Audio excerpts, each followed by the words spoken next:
G'day chemistry students, in this video we're looking at dot point 6.3.1 and 2. We're focusing on titration and the lab techniques surrounding that. Let's get into it. First off, we have a couple of pieces of new equipment that are used for titration quite a lot. Here we have a Buret and a Buret clamp. First off here, the Buret, it's really effective at delivering a substance into another container for reaction in a really controlled way. Furthermore, not only can we control the amount of one reactant going into another, but then also measure the volume of reactant which has been placed into the container below.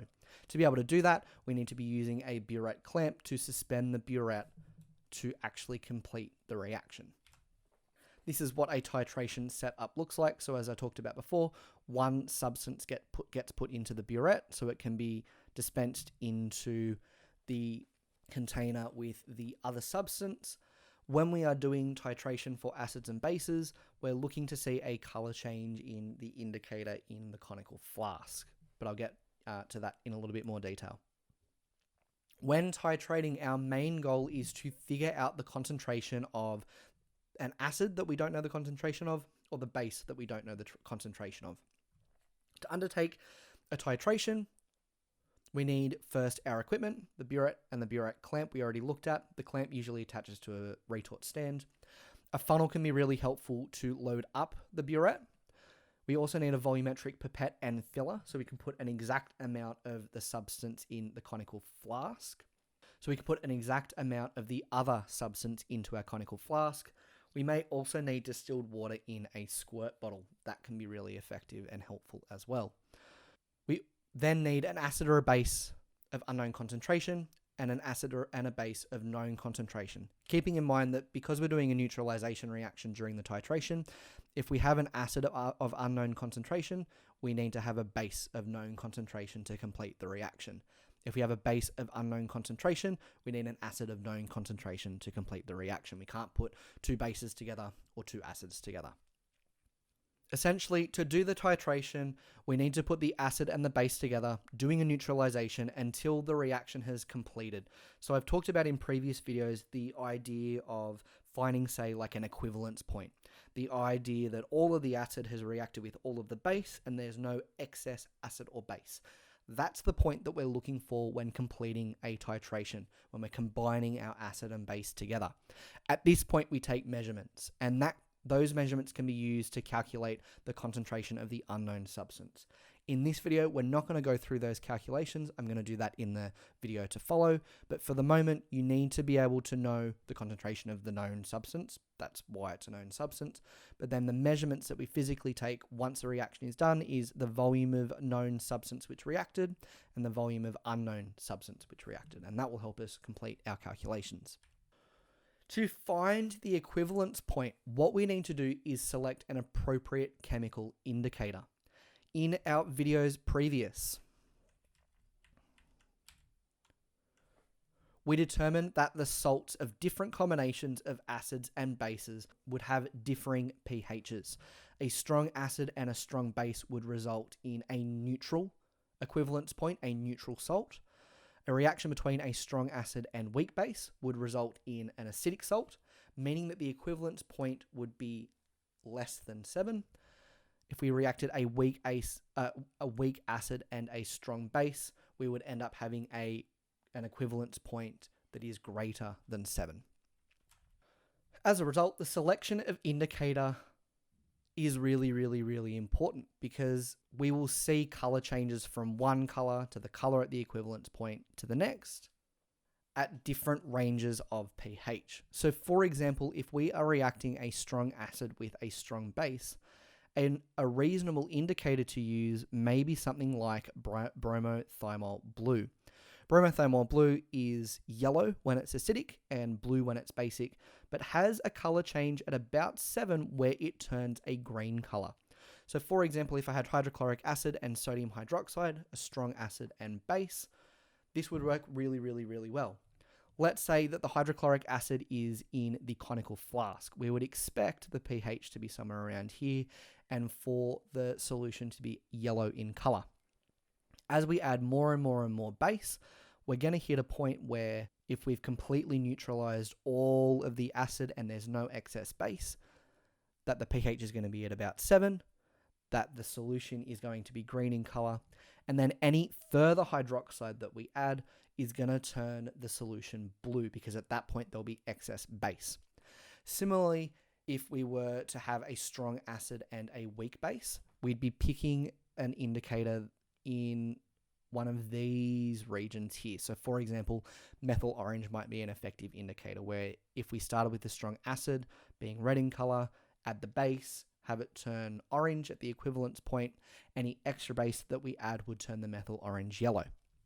And the last one here, weak acid versus strong base, we'd be looking at an indicator in this realm, in the slightly basic region. Phenolphthalein is a really common and effective indicator for a process like this.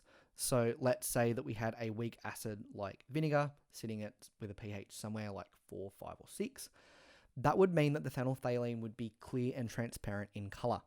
But as we start to add base, eventually, once we've hit our equivalence point, we're going to see a really faint pink color. That's going to be an indication that we have hit our equivalence point, that there is no more acid left.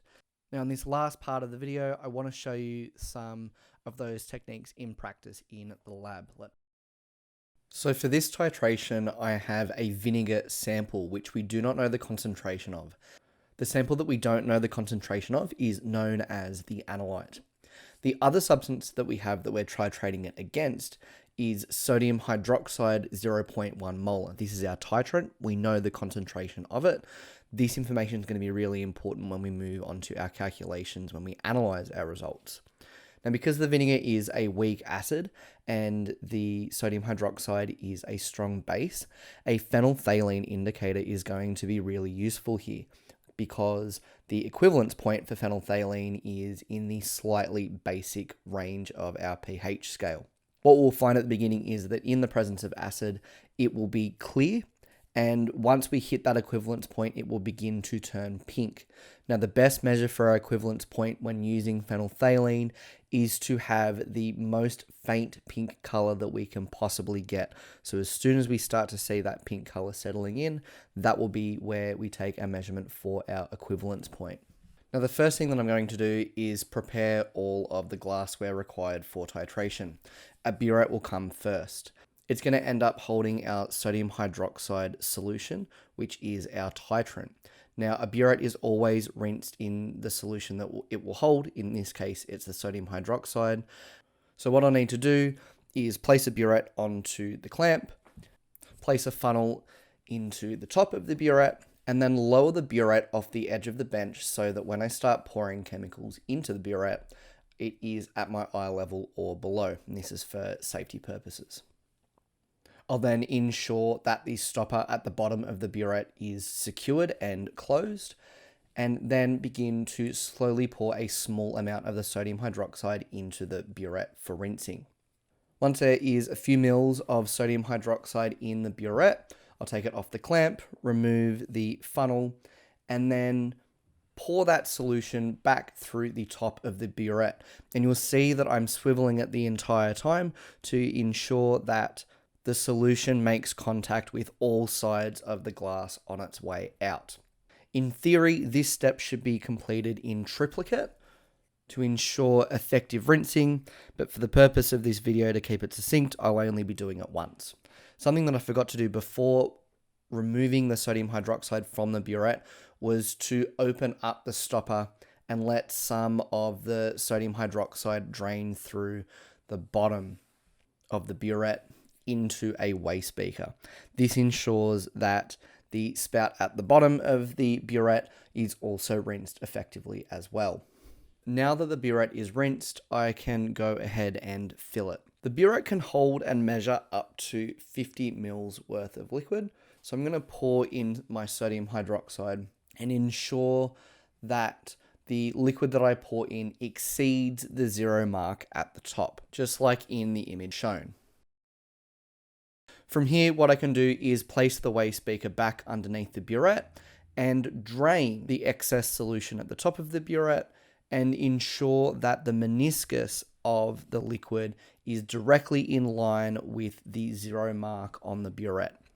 Technically, you can empty the Buret below that mark, but you will have to take that mark into account to ensure that you get correct volume measurements at the end. This is something that I can show you in class. For the Conical Flask, we're going to be loading 25 mils of our vinegar sample into it using a pipette. Now, to prepare the flask and to remove any kind of contaminants, we just need to do a rinse with distilled water. You'll notice that with the squirt bottle, I am squeezing water onto all sides of the flask, then giving it a bit of a swirl and pouring it into the waste beaker while still continuing to swirl to ensure that the distilled water touches all sides of the flask. For the volumetric pipette to get that prepared and to remove contaminants, I'm going to have to rinse that with the analyte, the vinegar solution that is going to be transferred into the Conical Flask. And to do that, what I'll need is to draw up a small amount of liquid with the pipette filler, catch that liquid in there with my thumb, and then transfer the pipette over to the waste beaker. It's a little bit difficult to see, but I'm trying to get the vinegar solution into the bulb and rotating the vinegar solution while it's in the bulb to ensure that all parts of the glass are touched, and then continue to move the vinegar solution along past the graduation mark on the top side of the pipette.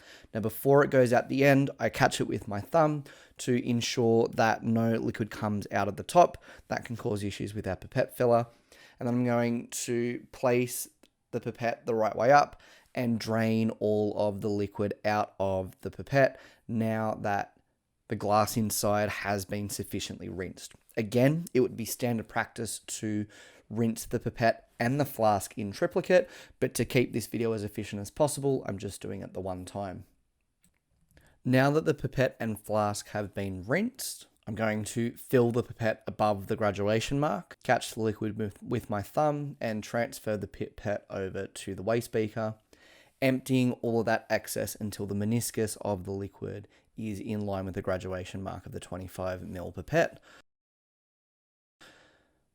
Now that I have 25 mils of the vinegar sample, I'll be transferring that over to the Conical Flask.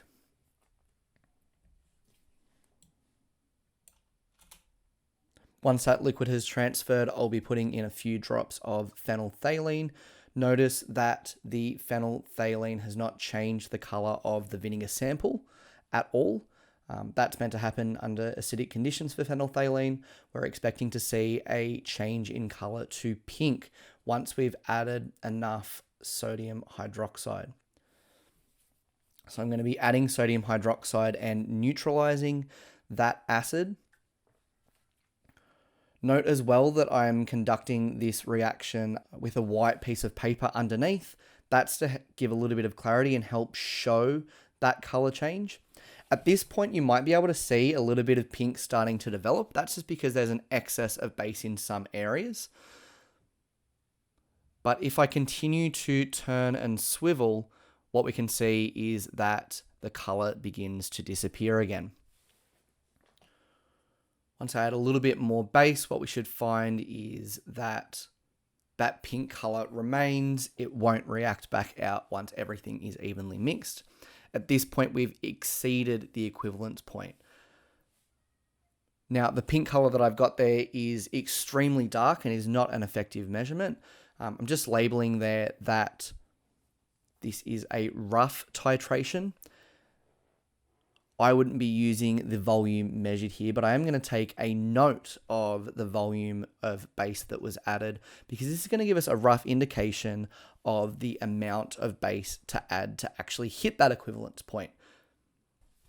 Now, it took about 16 mils of our sodium hydroxide solution to get that pink color. What I think that I'll do next time is start to really slow down my addition of the sodium hydroxide, somewhere between 12 and 13 mils. At that point, I do really want to be working one drop at a time as we get really close to that equivalence point to see whether or not the pink color will remain. Remembering we want as faint of a pink color as we can possibly get get to get the most accurate titration and not over add our base when we're neutralizing. Now, to complete a proper test, a titration with an accurate measurement, we'll need to sort of reset our entire setup. So that will require us to rinse another new flask using distilled water, using the same practices that we did before, and transferring 25 mils again of our vinegar sample. Note that you don't need to re-rinse that volumetric pipette, as that was only just done about 5 minutes ago. Once the flask has the analyte, we can just add a few drops of our indicator. Again, we're using phenolphthalein. We also need to refill our buret and empty it out to ensure that our meniscus is in line with our 0 mil mark.